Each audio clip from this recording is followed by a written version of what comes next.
नमस्कार सभी को। मैं नवनीत गौतम फिजिक्स क्लासेस में आप सभी का स्वागत करता हूं। तो जैसा कि लास्ट क्लास में मैंने आपको पढ़ाया था, जो टॉपिक मैंने आपको पढ़ाए थे आपने अच्छे से तैयार कर लिए होंगे, क्लियर कर लिए होंगे। और जो भी आपकी समस्या रही हो आप कमेंट्स में बता सकते हैं।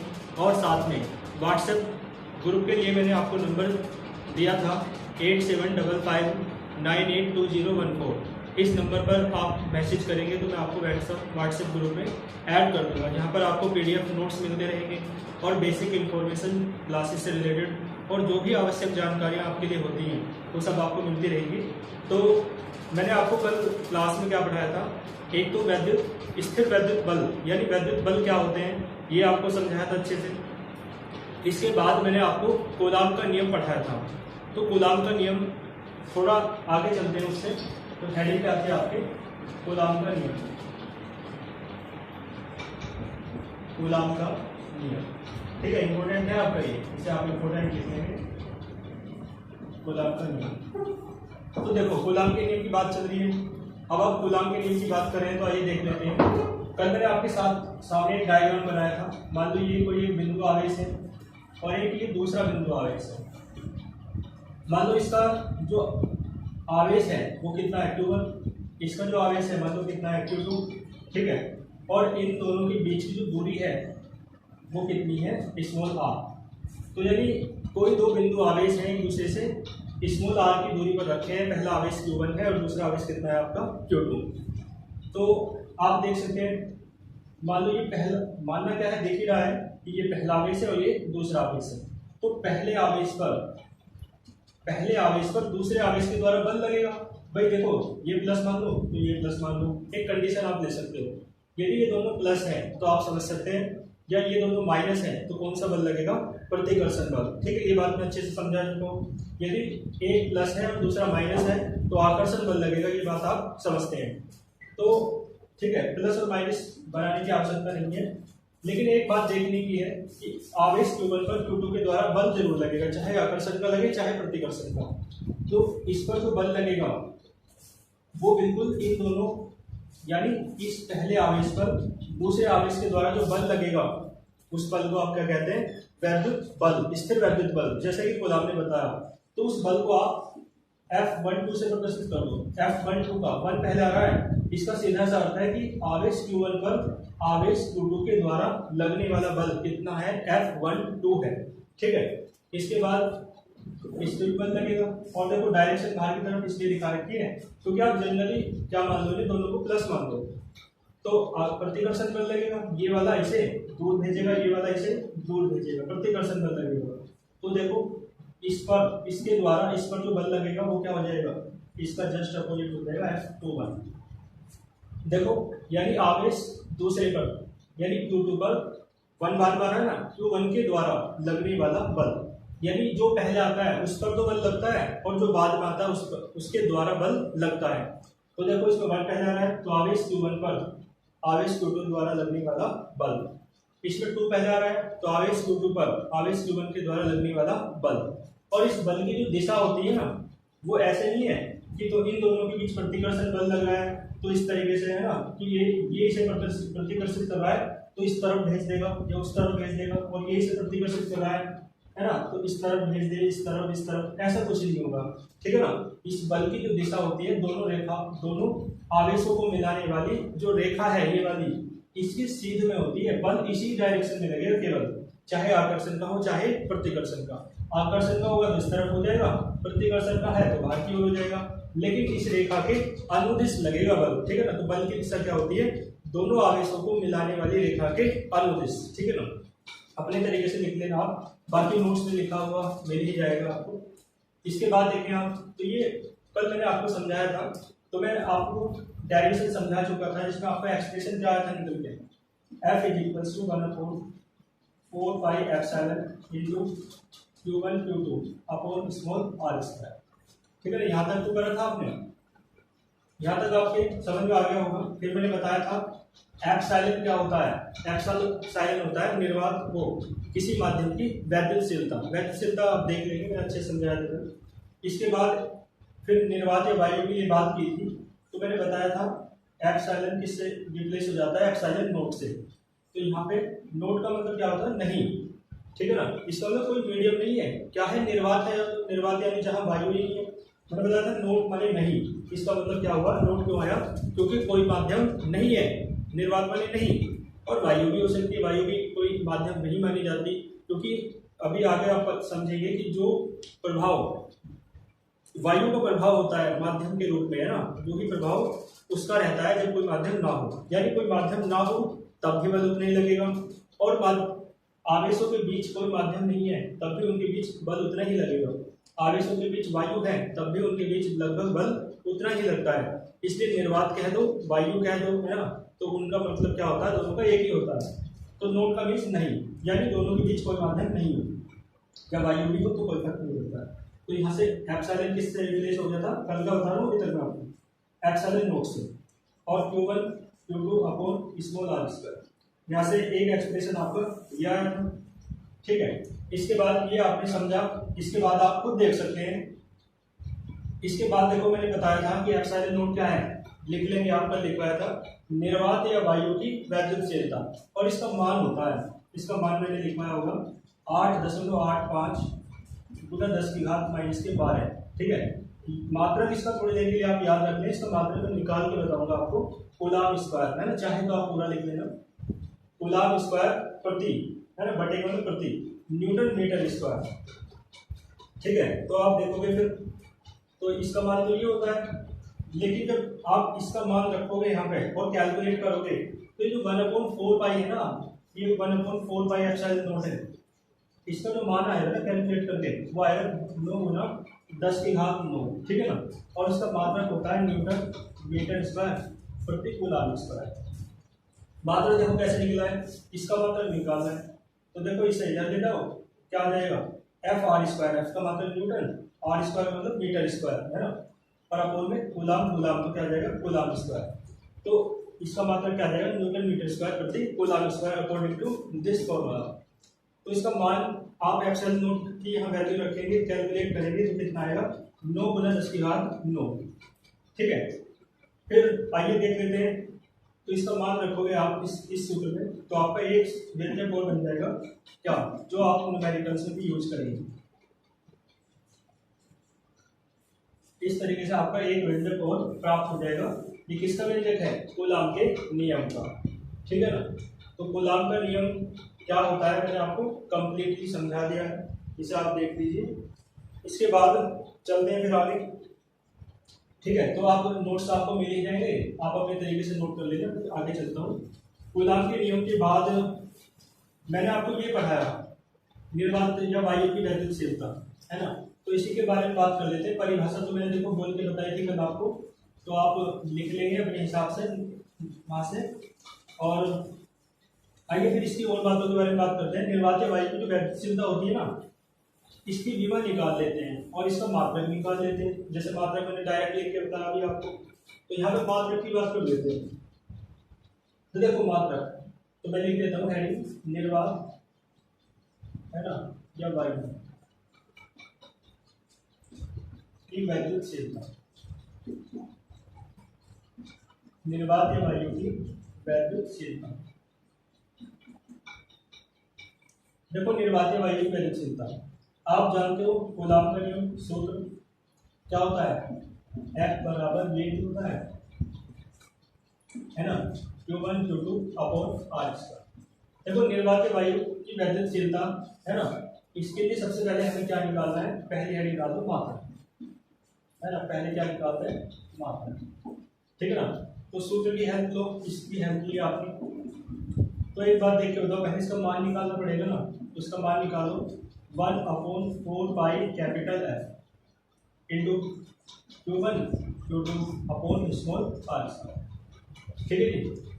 ये इधर चला गया और F अपॉन में आ गया, तो एप्सिलॉन नोट क्या आ जाएगा, यानी इसका मात्रक निकालना है, तो आप क्या लिखेंगे, एप्सिलॉन नोट का मात्रक, एप्सिलॉन नोट का मात्रक। देखो 4 पाई तो नियतांक है, इसका कोई मात्रक नहीं होता है ना। F क्या है, बल, बल का मात्रक क्या होता है न्यूटन। न्यूटन वैज्ञानिक थे, उन्होंने बल के बारे में बताया था, तो इसका नाम मात्रक जो है उन्हीं के नाम से है, बल का मात्रक सब जानते होंगे 11वीं क्लास से, क्या होता है, न्यूटन। आवेश का मात्रक आपको पता है, ठीक है ना, बता रखा है मैंने, ये भी आवेश है, ये भी आवेश है। तो आवेश का मात्रक क्या होता है, कूलाम। अब देखो कूलाम इंटू कूलाम तो क्या हो जाएगा, कूलाम का स्क्वायर हो जाएगा। अब ये क्या है, आर, आर का मतलब दूरी, दोनों आवेशों के बीच की दूरी है ना, तो दूरी का मात्रक होता है मीटर, ये हो जाएगा मीटर का स्क्वायर, ठीक है ना।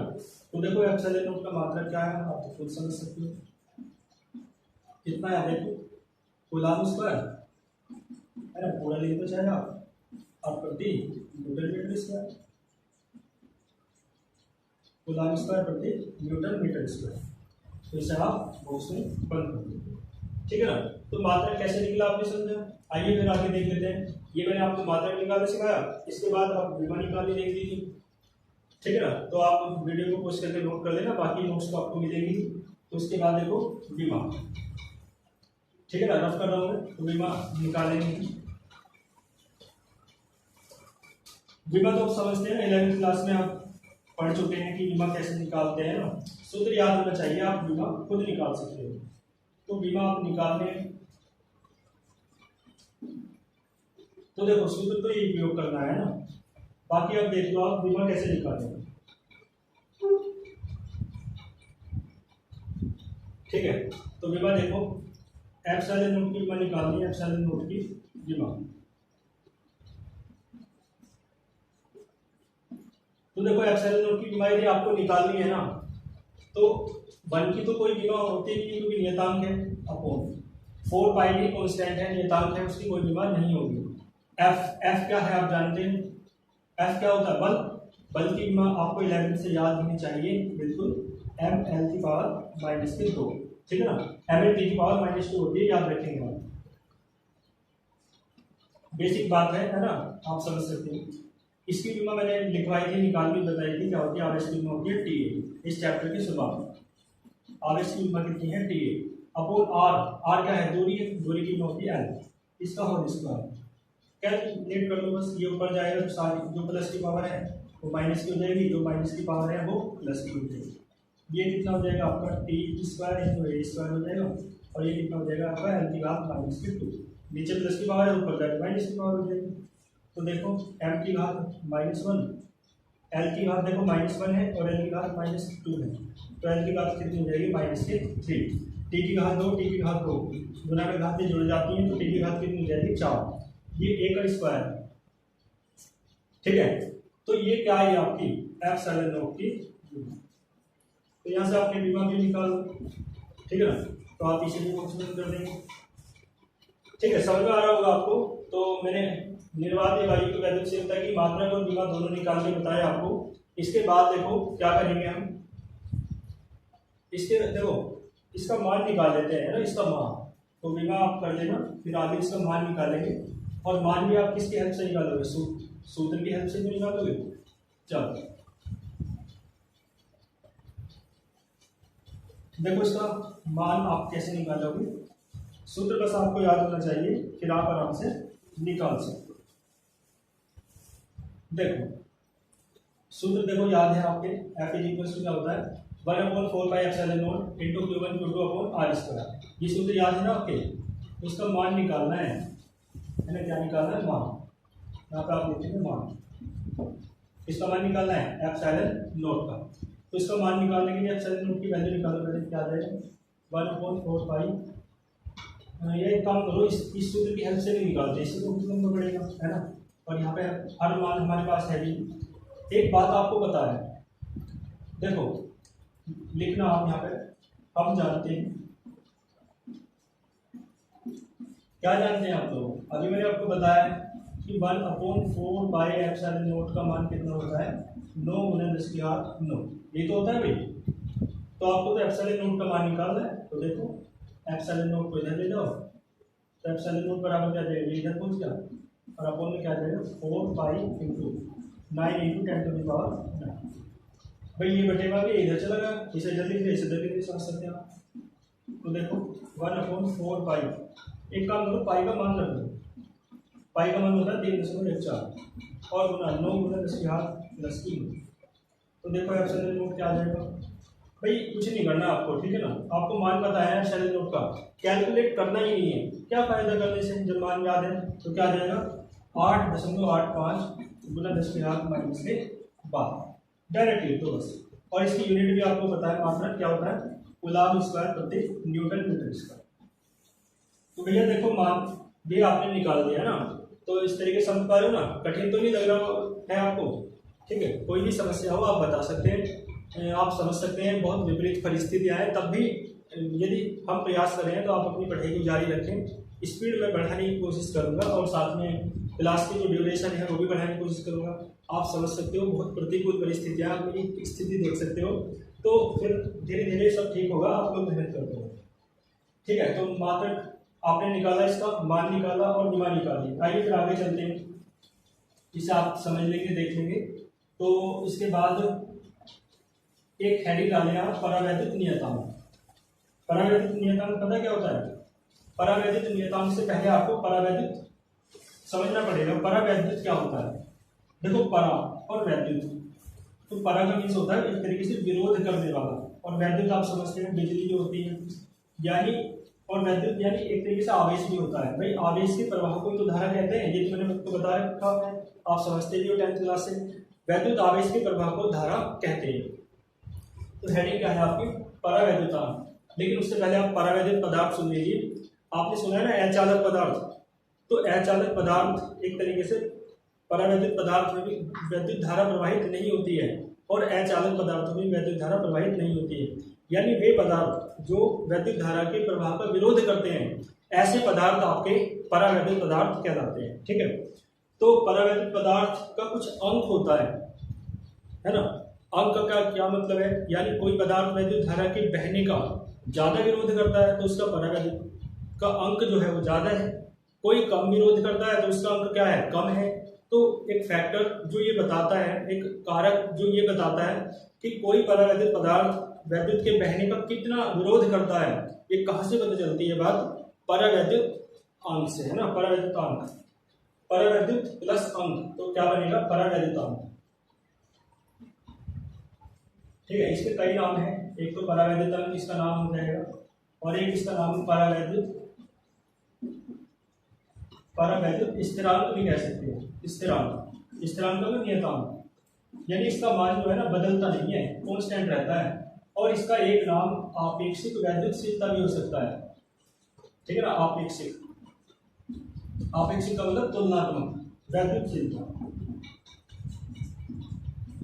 आपेक्षिक वैद्युतशीलता, ठीक है। समझ जाएंगे आप लोग।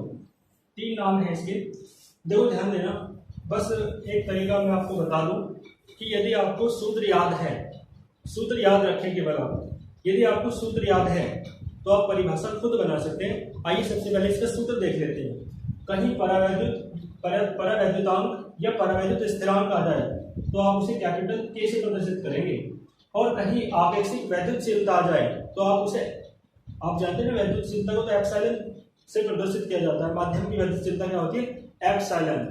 किसी निर्वात या वायु की जो वैद्युतशीलता होती है, निर्वात या वायु की कितनी होती है? Epsilon not.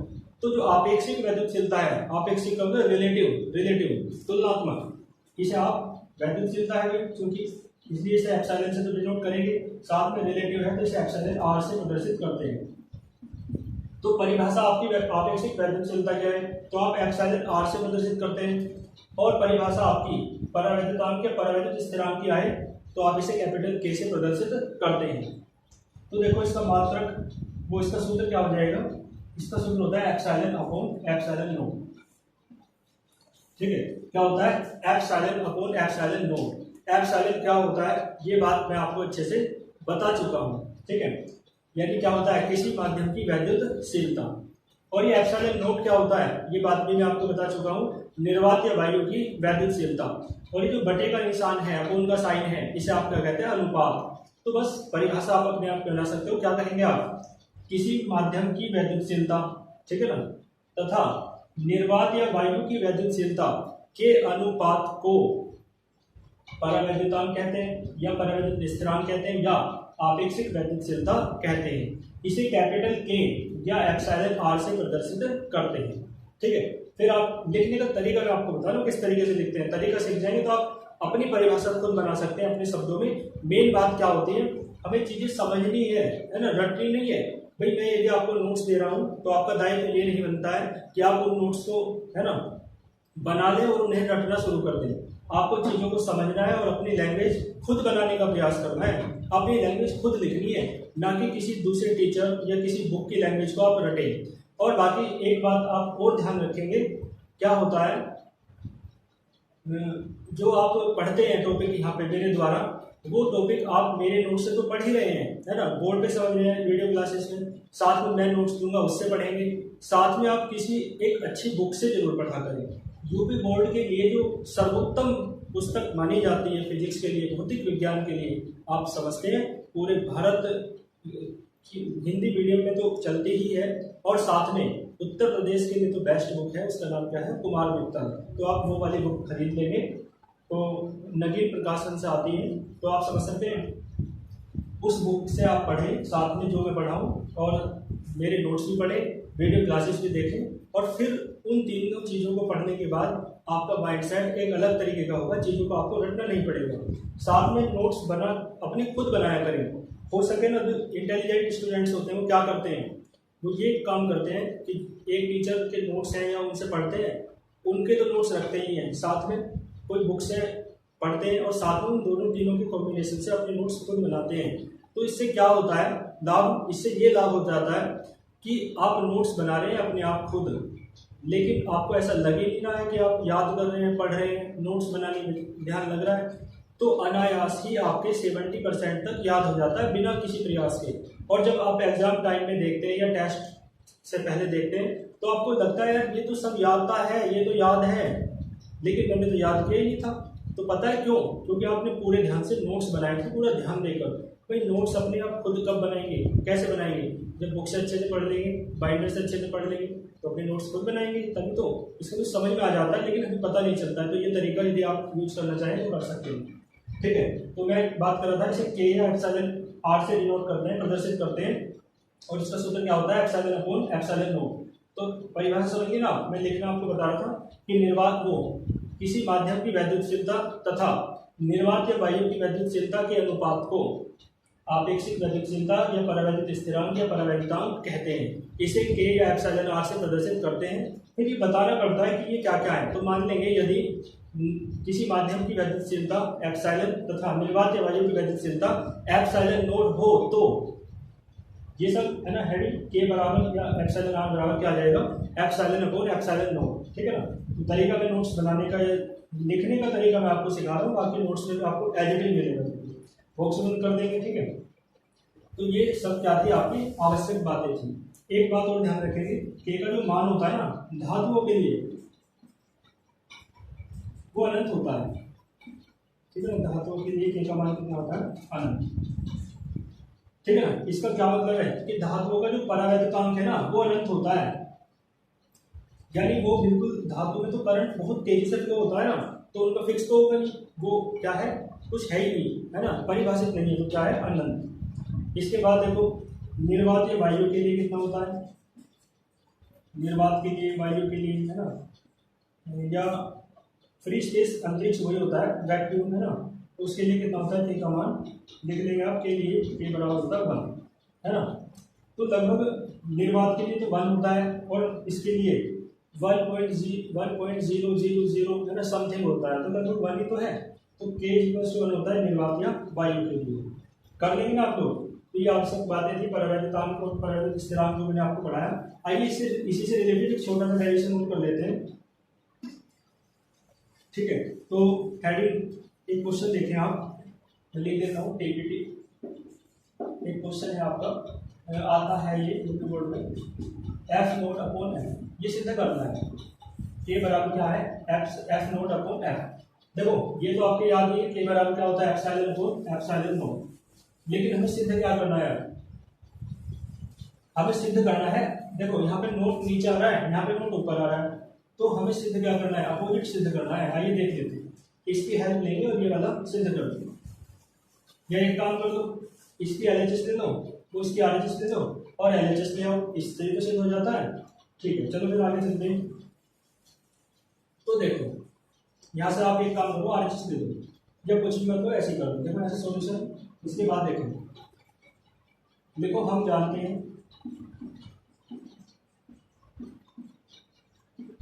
जब क्या जानते हैं, वैद्युत बल जानते हो है ना, किन्हीं दो आवेशों के बीच लगने वाला वैद्युत बल कूलाम के नियम से। भाई कूलाम का नियम जानते हो ना, कूलाम के नियम से देखो क्या होता है, F बराबर क्या होता है। और मैं बात कर रहा हूँ, पहले बात कर लेता हूँ निर्वाती वायु के लिए, ठीक है ना। क्योंकि ऊपर क्या F नोट है, निर्वात या वायु के लिए। यानी इसका क्या मतलब है कि दोनों आवेशों के बीच जो माध्यम है ना वो कैसा है, निर्वातीय वायु। यानी दोनों आवेश कहाँ रखे हैं, निर्वातीय वायु में रखे हैं। तो ये जानते हो आप कूलाम का नियम, निर्वातीय वायु में ये होता है ना, R स्क्वायर। फिर देखो किसी अन्य माध्यम के लिए बात कर लेंगे, किसी अन्य माध्यम के लिए जब निर्वातीय वायु ना हो, ठीक है। तो देखो F बराबर क्या हो जाएगा, मैंने बताया था निर्वातीय वायु आता है तो नोट आ जाता है, लेकिन निर्वातीय वायु नहीं आता है तो नोट नहीं आता है। Epsilon Q1 Q2 upon R square. एक बात देखो यहाँ पे भी नोट आ रहा है, निर्वातीय वायु के लिए तो एक्स से प्रदर्शित कर रहे हैं। यहाँ पे किसी अन्य माध्यम के लिए बात करें, नोट नहीं आ रहा है तो भी एक्स से प्रदर्शित करें। एक काम कर दो, निर्वातीय वायु के लिए से F नोट से प्रदर्शित कर लो, क्योंकि यहाँ पे नोट आ रहा है, यहाँ पे आ रहा है ना। समीकरण 1 और ये क्या है, समीकरण 2। अब देखो ये सिद्ध करना है, तो एक काम करो, समीकरण 1 को भाग कर दो समीकरण 2 से। समीकरण 1 को भाग कर रहे हैं समीकरण 2 से, तो देखो क्या आ जाएगा, F naught upon F note की वैल्यू क्या है ना, F नोट की वैल्यू है 1/4 पाई एप्सिलॉन नोट है ना, Q1 Q2 upon R upon 1/4 pi epsilon into Q1 Q2 upon R। समझिए ना आपको, ठीक है। तो देखो इससे कैंसिल हो जाएगा, इससे ये कैंसिल हो जाएगा, 4 पाई से 4 पाई कैंसिल हो जाएगा, ये आपका बचेगा F नोट अपॉन F है ना, बराबर देखो बीच बीच वाले ले लो, ऊपर नीचे वाले ले लो, तो एप्सिलॉन 2 ऊपर बन जाएगा और एप्सिलॉन नोट यहाँ रह जाएगा। अभी आपको मैंने एक सूत्र पढ़ाया है, ठीक है ना, क्या चुंबकी का निशान है, एप्सिलॉन अपॉन एप्सिलॉन नोट क्या होता है, ये ना होता, बताया तो था अभी, F नोट अपॉन F बराबर क्या आ गया, ए। अब थोड़ा इस तरीके से लिखो, F नोट अपॉन F। तो ये जो आपको सिद्ध करना था ये सिद्ध हो गया, ठीक है ना। तो देख लेंगे आप लोग यहाँ तक, बाकी नोट्स मैं आपको प्रोवाइड करा ही दूंगा, ये आपके समझ में आ गया होगा, ठीक है ना। तो यहाँ तक आप अच्छे से तैयार कर लेना, बहुत अच्छे से तैयारी करते चलेंगे, कोई समस्या नहीं आएगी, ठीक है ना। कुछ समस्याएं हैं शुरुआत में आती हैं, आप समझ सकते हैं, लेकिन प्रयासरत रहेंगे है ना, आप सभी का हौसला मिलता रहे, आप सभी का सहयोग मिलता रहे, ठीक है ना। All the very best, thank you very much.